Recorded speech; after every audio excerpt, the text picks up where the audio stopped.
Recuerdo el día que dijiste que me amabas en la playa. Llevabas un vestido crema que yo mismo te compré. El sol quiere la tarde solo una vez en la vida, y estando juntos todo vuelve a brillar. Escribí canciones en tu piel, te busqué y todo color crema fue. Color crema fue.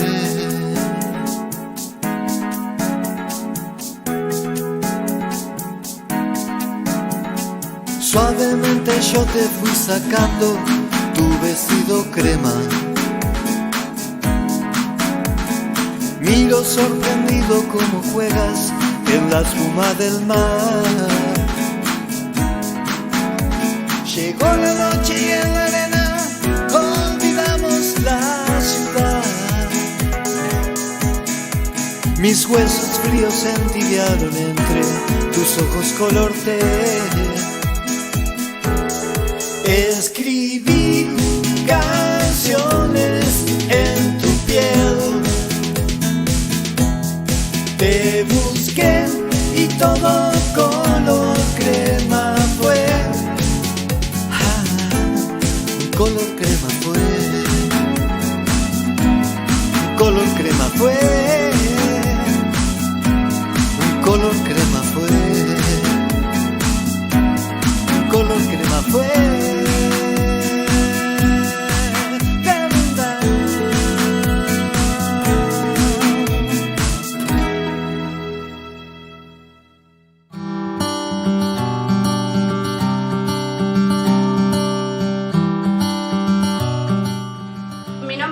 Ortiz, tengo 20 años y actualmente estoy estudiando para ser maestra de primaria en un futuro.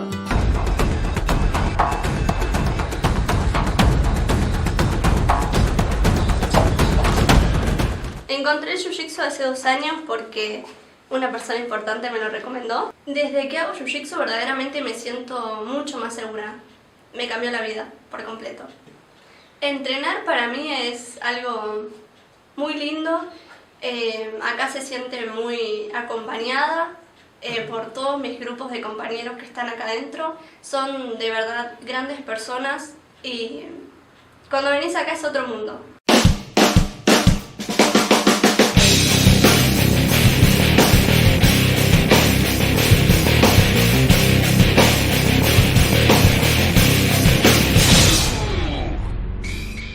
El Jiu-Jitsu me cambió mentalmente y también personalmente.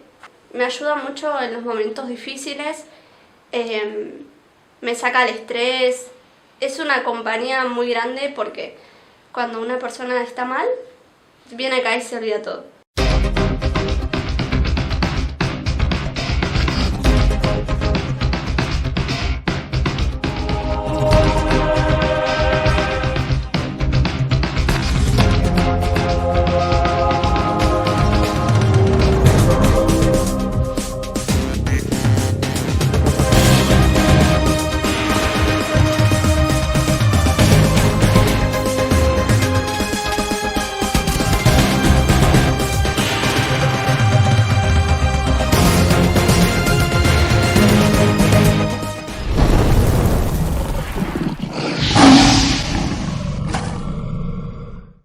Bueno, en esta oportunidad nos encontramos con Ricardo Yacoub, que es doctor en psicología, especialista en tercera edad. Bueno, tiene un currículum realmente impresionante y bastante extenso que nos vamos a pasar toda la entrevista si tenemos que contar todo lo que ha hecho especializado en el tema. Ricardo, ¿cómo estás?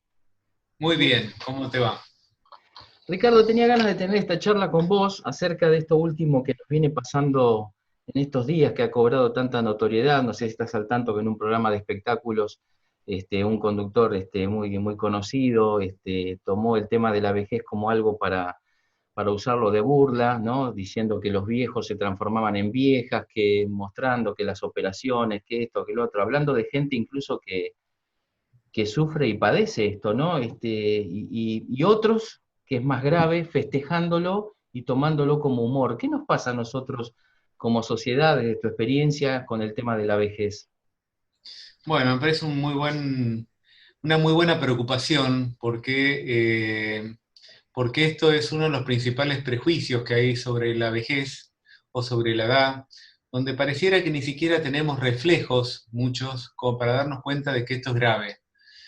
Por eso valoro tu, tu posición, que lo hayas podido destacar, porque estamos construyendo esta noción de que los adultos mayores tienen que ser cuidados, así como son las mujeres frente al machismo, así como son los judíos frente al antisemitismo, o cualquier otro o cualquier otro rechazo de una población.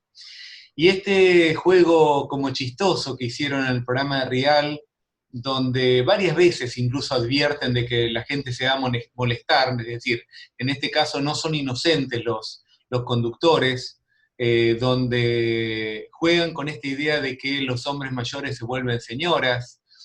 La verdad es que, en principio, yo lo que les quiero preguntar a tus escuchas o a tus televidentes es, ¿qué dirían si dijeran lo mismo sobre cualquiera de estas otras minorías que estamos señalando, o cualquiera digo, en tonos despectivos acerca hoy de la mujer, e incluso hoy sobre las personas LGBT?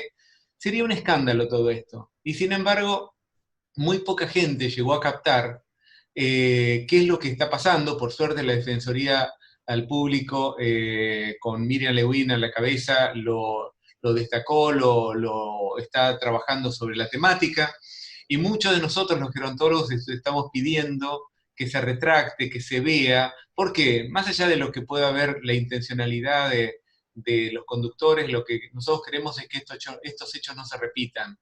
Te cuento algo más. Hace muchos años, no tantos, había unas publicidades del Banco Francés donde había dos personas mayores haciendo cosas que tenían que ver con bañarse en un jacuzzi, con andar en un auto último modelo, en tener un televisor precioso, pero resulta que no lo sabían hacer andar.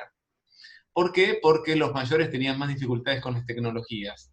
A posteriori, la imagen que muestra la publicidad del Banco Francés era dos personas jóvenes, que en realidad eran las que se estaban imaginando futuro, el muchacho le dice a la chica, vamos, pegamos el crédito. ¿Por qué? Porque en alguna medida no hay futuro.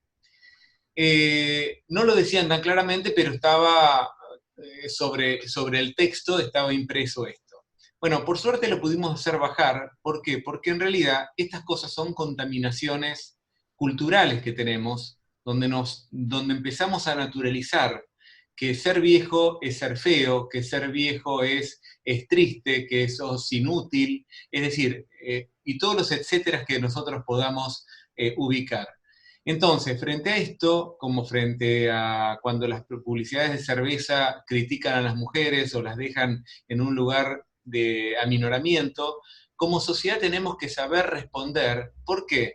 Porque en alguna medida nos están asediando a cada uno de nosotros, ya sea porque algunos son mujeres, porque algunas son población LGBT, porque la mayoría vamos a ser viejos, y lo que queremos es que cada uno de nosotros esté protegido y cuidado frente a esta amenaza que significa el prejuicio, los estereotipos y todas las formas de discriminación que se generan a partir de estas creencias negativas o de estas referencias imaginarias negativas.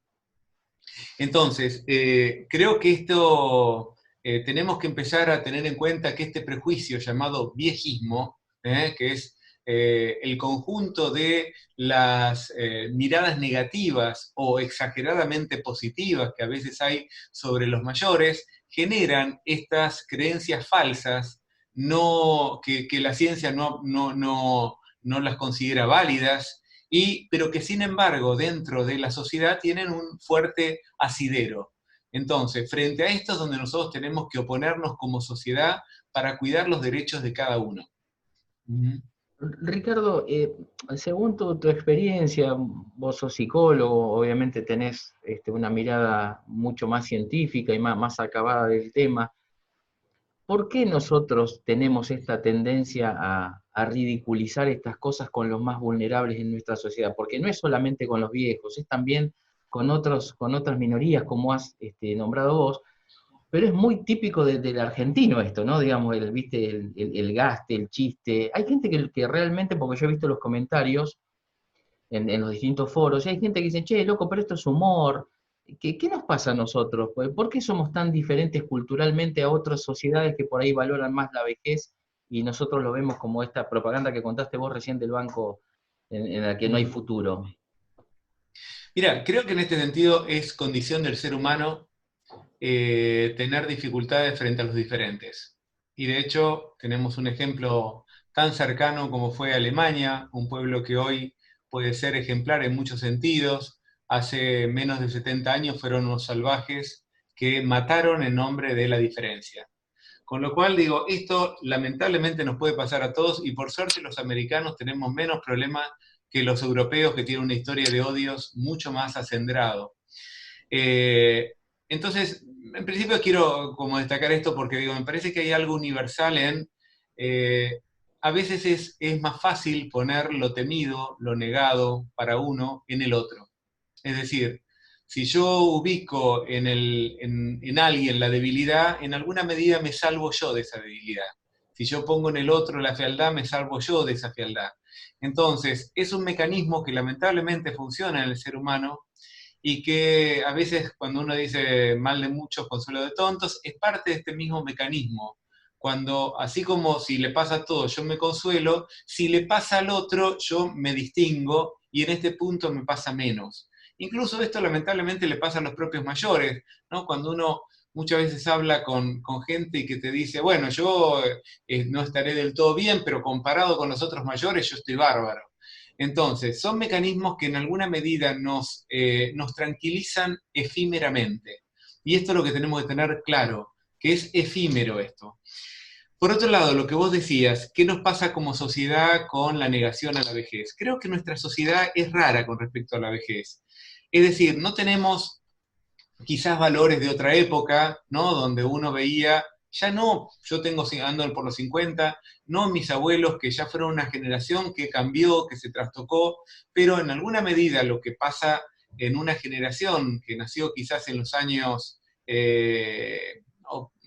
mis abuelos hablaban de sus abuelos con un respeto que se modificó. Pero al mismo tiempo lo que tenemos que saber es que esta sociedad logró otras formas de respeto. Por ejemplo, la entrada en la universidad de los mayores, los programas, las salidas, los viajes, los centros de jubilados que le dan un lugar. Hoy el adulto mayor tiene una proyección de vida totalmente distinta que la que tuvo mis abuelos, que pensaban que a los 60 años ya eran viejos y ya no les iba ni el sexo, ni el amor, ni el estudio, ni la alegría. Yo comparo a veces incluso en términos muy chiquitos, ¿no? Con mi propia madre que a los 70 y largos está en plena acción, podríamos decir. Entonces, más allá de que los ejemplos no siempre son totalmente análogos a todos, pero sí lo que podemos decir es que hoy tenemos una generación de adultos mayores que quizás está más alejada de la familia, pero por otro lado tiene más proyección individual porque hay muchas más actividades para hacer, muchas más salidas, muchos más viajes y sin tener que estar apegado siempre a la familia. Creo que esta sociedad tiene problemas y creo que Occidente ha tenido problemas y creo que, bueno, yo estudio mucho la historia de la vejez y de hecho tengo un libro sobre esta temática relacionada con la sexualidad y la historia. La verdad que nosotros tenemos una herencia grecolatina que no es muy feliz con los mayores. Es decir, los griegos tuvieron una imagen muy negativa. A veces la gente cree que Platón y todo eso tenían una imagen, más bien defendían algo, pero dentro de una sociedad que no fue demasiado positiva, a diferencia de ciertos pueblos orientales, de los judíos, de los pueblos del Medio Oriente, donde sí había una lectura mucho más positiva, asociada, por ejemplo, a la sabiduría. La idea de sabiduría para nosotros es bíblica. Y también lo que tenemos que ver es que en nuestros pueblos originarios, ¿no? Nosotros tenemos lugares donde todavía hoy en Amaicha del Valle, cuando uno va en el pueblo, frente a la plaza, uno ve un consejo de ancianos. Entonces hubo pueblos que tuvieron estos consejos de ancianos y hubo pueblos que los dejaban morir cuando ya no podían caminar más. Entonces, las historias son variables. Yo creo que lo importante acá no es buscar en el pasado lo mejor, sino buscar en el presente futuro, qué es lo que nosotros podemos hacer, y hay cosas que yo festejo, que yo valoro, y hay cosas que yo peleo para que no sucedan más. Y este tema del viejismo, combatir este prejuicio, para mí es un foco de pelea, así como que se respeten el conjunto de derechos de los mayores. Ricardo, vos hoy dijiste cosas muy, muy interesantes, ¿no? Dijiste que la juventud en definitiva es efímera, ¿no? Todos vamos a envejecer, dijiste. ¿Vos creés que nosotros tenemos que educarnos o prepararnos a través del recorrido que hacemos en la vida para llegar a esa etapa que nos va a tocar indefectiblemente? Yo creo que sí, que como sociedad, digo, tenemos una mirada que niega mucho la vejez y la muerte incluso, ¿no? Parece que hablar de muerte fuese mala palabra, cuando en otros momentos históricos, pero no hace tanto, no era tan así.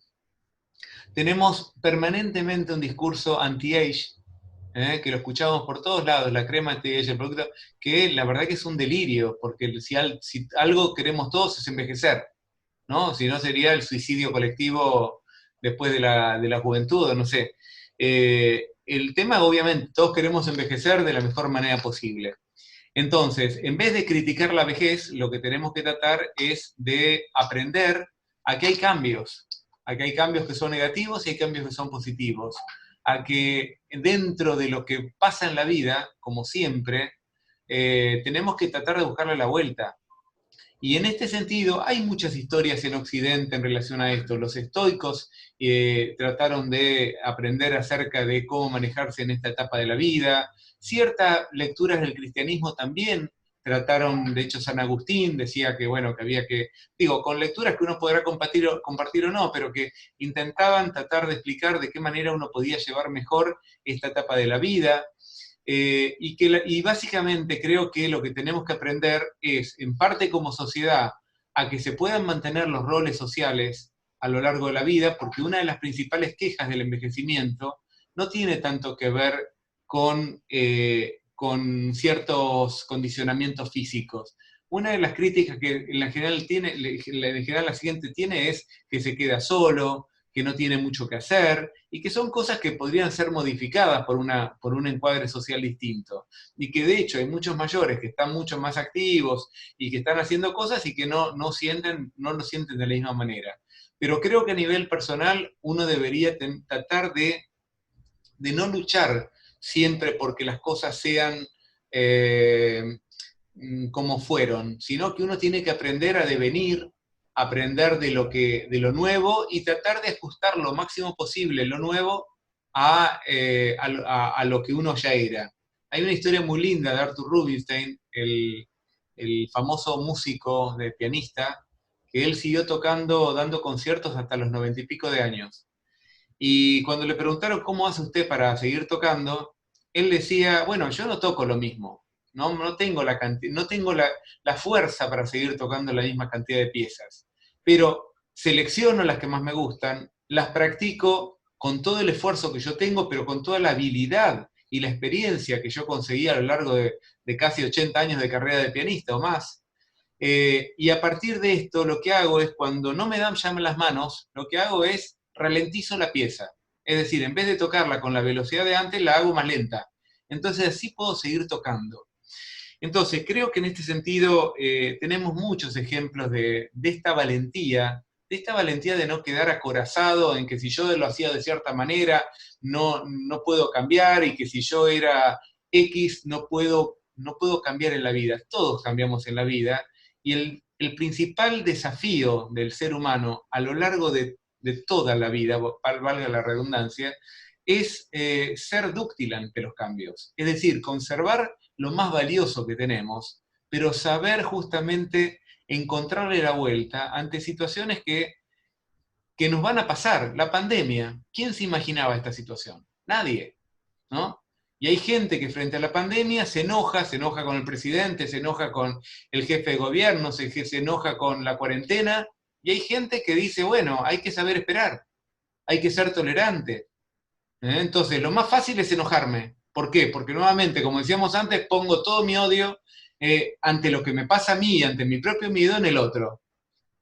La otra es poder decir, bueno, me tocó esta, me tocó, ¿no? Y me tocó y lo vamos a llevar de la mejor manera posible. Hay gente que se la pasa enojada todo el día y hay gente que te dice, al principio me molestó, pero después me le encontré la vuelta, me pongo a hacer cosas, me pongo a estar activo. Y te lo digo yo soy titular de una cátedra en la UBA, que hicimos una encuesta que tuvo mucha vuelta por los medios porque impactó, que a diferencia de la gente más joven, la gente mayor fue la que mejor se adaptó a esta cuarentena, incluso siendo la población de mayor riesgo. Con lo cual, lo que nos decía mucha gente mayor es, hay que tener paciencia, hay que ponerle buen humor, hay que ser tolerante. Entonces, esto significa la fortaleza interna. Y esto me parece que es algo que sí se consigue muchas veces con los años y que da lugar a lo que algunos llaman la paradoja de la vejez. ¿Qué es la paradoja de la vejez? Que los científicos se preguntan por qué en esta edad donde el cuerpo no está en la mejor condición, donde a veces psicológicamente tenemos pérdidas importantes como el cónyuge, a veces socialmente perdimos la jubilación, ¿por qué los niveles de bienestar subjetivo y de felicidad son tan altos?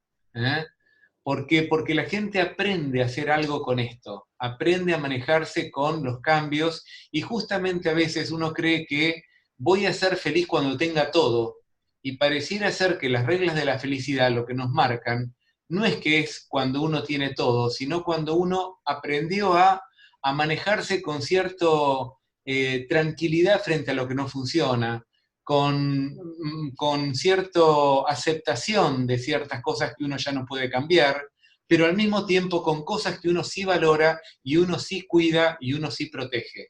Es decir, si me duele, sabemos todos, yo ya tengo, como decía antes, más de 50, sabemos que mi cuerpo no está igual que antes. Yo podría enojarme, tengo que usar anteojos que antes no usaba, hasta hace poco no usaba y me negué bastante tiempo a usarlo.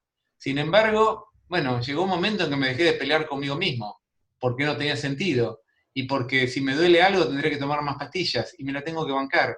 Y me la tengo que bancar y justamente en ese es aprender a bancar y no estar en una posición intolerante frente a la vida, aparece este logro maravilloso que es el bienestar, es la felicidad. Te cuento algo que es maravilloso. En una investigación internacional, donde la Argentina estaba comprendida, mostró que había 2 edades que eran las más felices en la vida del ser humano. La primera son los 20, aproximadamente 18, 22 años, y la segunda son los 70. Entonces, si uno piensa que la cuestión es por tener, por poseer, probablemente ni la primera se posee tanto porque se está buscando, se está tratando de conseguir, y la segunda ya hay pérdidas. Ya los hijos se fueron de la casa, pero se logra otra estabilidad, otra relación con la vida. Obviamente estarán los amargados de siempre, que ojalá puedan encontrar su rumbo, y hay gente hay mucha gente, la mayoría, que encuentra la vuelta. Ricardo, yo me quedaría horas hablando con vos porque es súper interesante escucharte, aparte sos muy claro, muy profundo en todo lo que estás diciendo, la verdad que lo estoy disfrutando un montón y seguramente la gente también, porque es toda una lección de vida la que nos estás dando con todo esto que nos contás. Yo te quería preguntar 2 cosas finales, pero vamos por la primera, porque después vamos a volver para cerrar sobre el principio de la nota. Pero esto me da a preguntarte lo siguiente. Llegué a esa edad, ¿está bien? O sea, se terminó mi trabajo, me jubilé. Cuando estoy llegando a esa edad, me tengo que preparar, tengo que decir, bueno, ahora comienza una nueva etapa, porque digo, si vos trabajás, estás acostumbrado a trabajar 8, 10, 12 horas por día y de repente, ¡pum!, te llega la jubilación y decís, bueno, listo, ahora cambió. El cambio supongo que es profundo. Digo, cuando estamos llegando, ¿nos preparamos para este nuevo cambio? Bueno, lamentablemente la sociedad no lo tiene demasiado claro, hay otras sociedades que sí, como las escandinavas, ¿no? Donde el término de la vida laboral no es de un día para el otro, es progresivo. La gente se va desapegando de su trabajo y aprendiendo un nuevo rol social, el de ser jubilado, en varios años. Es decir, el primer año uno deja de trabajar 1 hora, el segundo año 2 horas, y bueno, el quinto año ya uno va trabajando cada vez menos. Yo en lo particular, en lo personal, trabajamos dando cursos prejubilatorios, que justamente es aprender a jubilarse, pero también es aprender a envejecer. ¿Por qué? Porque es uno de los pocos momentos en la vida donde uno aprende qué significa ser viejo, qué implica este cambio a nivel de la pareja, a nivel de la familia, a nivel personal, a nivel sexual, a nivel amoroso, a nivel social. Es decir, ¿cuáles son estos cambios? Te puedo asegurar que los cambios que se registran son impresionantes. En este momento lo estamos haciendo con los docentes de la UBA, desde mi cátedra, lo hice mucho tiempo para los empleados del PAMI, el Luz y Fuerza de Córdoba, bueno, en muchos lugares, incluso en otros países. Y la verdad que las experiencias son bellísimas y bueno, lamentablemente todavía no tenemos una regulación de esto porque vos sabés que con la jubilación el 25% de las personas pasan, 25% en salud pública es un número enorme. Pasan por situaciones de depresión, de angustia, de ansiedad, de enojo, que pueden durar entre 2 y 3 años. Es muchísimo esto. Y lo que se ve hasta ahora es que no es una panacea universal, pero que es uno de los elementos que más beneficiosos son estos cursos prejubilatorios, y puedo dar cuenta concretamente porque hacemos mucha investigación cada vez que hacemos estos cursos. Y la gente le sirve. La última, después cerramos. ¿Qué nos recomendás a nosotros? Yo tampoco soy tan joven, digamos, yo tengo 50, ¿no? Pero, ¿qué nos recomendás a nosotros, a los chicos que ahora te están viendo, ¿no? A nuestros alumnos, los familiares, para contener más a los que son más vulnerables, los que están llegando a esa edad o los que la están transitando? ¿Qué nos recomendás que hagamos para conectarnos mejor? ¿Qué podemos hacer para evitar este tipo de situaciones que son duras para ellos? Mira, en principio que la vulnerabilidad física no necesariamente es vulnerabilidad psicológica. Es decir, que yo puedo ver, en el caso de los chicos, a un abuelo que lo veo frágil físicamente, o frente a la amenaza del COVID-19 lo veo más frágil, porque evidentemente lo es, pero que psicológicamente puede tener muchísimas defensas. Entonces, ayudar a veces no es tratar al otro como un niño, ni infantilizar, ni descuidar todo el espectro de cuestiones que ese otro tiene, sino tratarlo como un ser humano y tratar de apoyar estas potencialidades que tienen que ver con estar más activo frente al aburrimiento, estar más comunicado para no perder estas redes de apoyo, tener una rutina diaria. Es decir, si yo no tengo nada que hacer durante el día, lo más probable es que me concentre en mis problemas. Si tengo cosas que hacer, las cosas pasan. Y esto es una frase muy habitual en mis pacientes cuando me dicen, bueno, no tenía mucho que hacer, pero me enganché con una cosa con la otra y al final pasé y la pasé bien, ¿no? Entonces, sí poder hablar un poco más, porque sabemos que del otro lado hay alguien que quizás restringió sus actividades, apoyar, quizás hacerle algún mandado para que salga menos, más allá que hoy los mayores están saliendo a hacer los mandados, lógicamente, porque no siempre tienen quien se los haga y porque la gente necesita un poco salir. Que nos cuidemos entre todos. La verdad que los mayores han sabido cuidarse muy bien, mucho mejor que los más jóvenes. Y que bueno, que entendamos que este periodo tiene que pasar, esperemos que pronto, y que va a volver la normalidad frente a esto, pero que quizás este programa tuyo tiene la potencialidad de poder entender, quizás desde prácticas orientales, donde justamente uno aprende un control distinto acerca de las cosas. El Oriente tiene un control a veces directo sobre lo que quiere hacer, pero también hay un control que tiene mucho que ver con lo mental, es decir, con poder entender las cosas, con poder dar cuenta de lo que uno le está pasando, con no tener que, pensar que las cosas que quiero son ya, sino que puedo regularlas, que puedo mediatizarlas. Uno lo puede ver desde las prácticas del taekwondo, de todas estas cuestiones, del tai chi, el yoga. El yoga genera, por ejemplo, una relación con el cuerpo muchísimo más positiva. Yo recomiendo tanto el yoga como el tai chi muchísimo a los mayores porque han demostrado ser prácticas de un nivel de eficiencia tanto para el control de la respiración, de la presión, de la salud en general, como para una mejor relación con el propio cuerpo. Entonces, que aprendamos todos a darnos una pausa en la vida y aprender que cada etapa de la vida tiene sus partes lindas, sus partes feas, y que lo que tenemos que ser habilidosos siempre es en encontrarle la vuelta a las cosas. Ricardo, yo te agradezco un montón, la verdad que ha sido un placer escucharte y compartir esta charla con vos. Para cerrar, quería simplemente concluir con esto que empezamos, ¿no?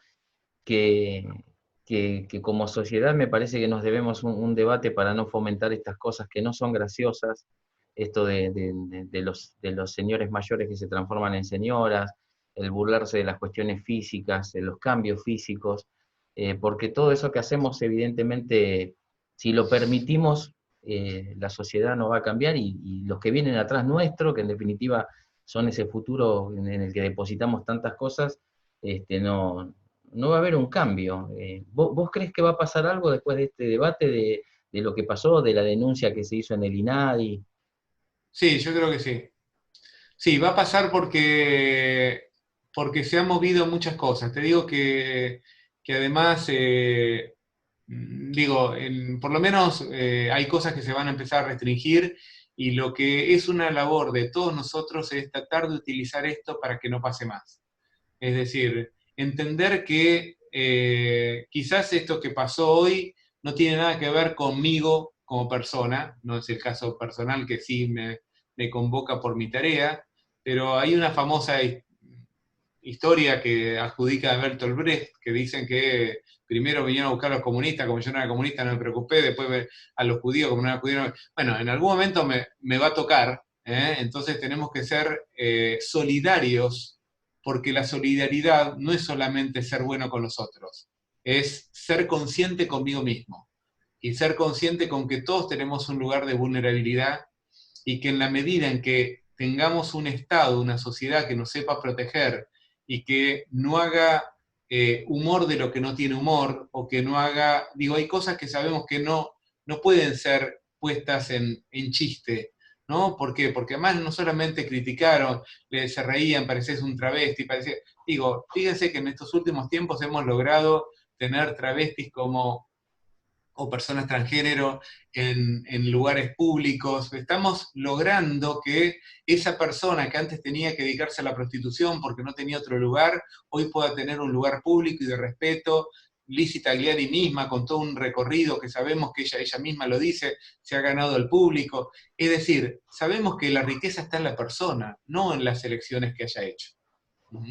Pero sí lo que tenemos que tener en cuenta es que hay sociedades que llevan al abandono, al peligro, a los otros, y bueno, pueden ser los otros, y esos otros en un momento puedo ser yo.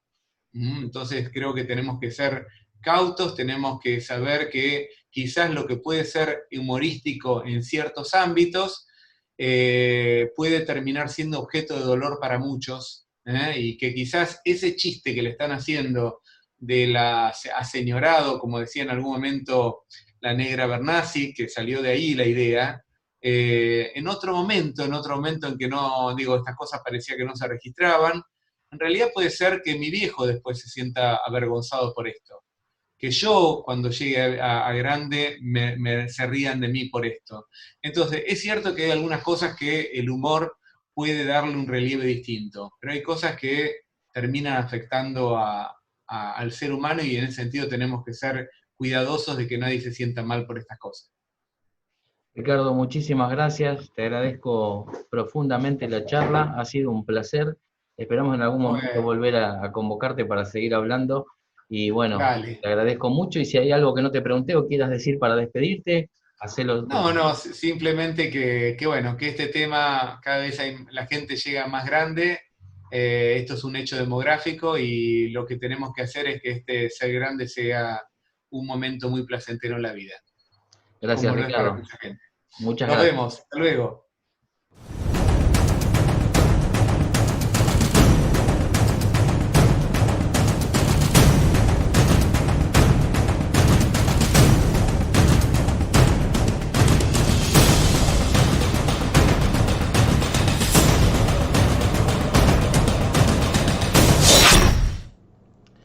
Bueno, así pasaba la entrevista que nos concedió Ricardo Yacoub, doctor en psicología, especialista en tercera edad, con un amplio currículum, con libros escritos.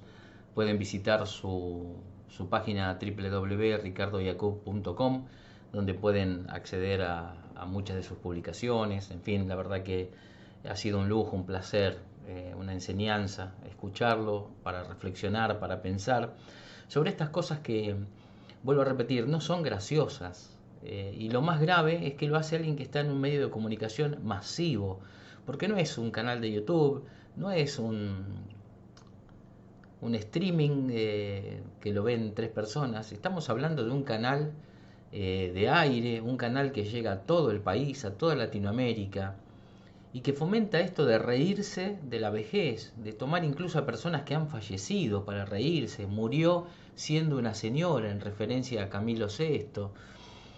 Y gente que se ríe y que lo festeja, ¿no? Qué triste y qué patético, ¿no?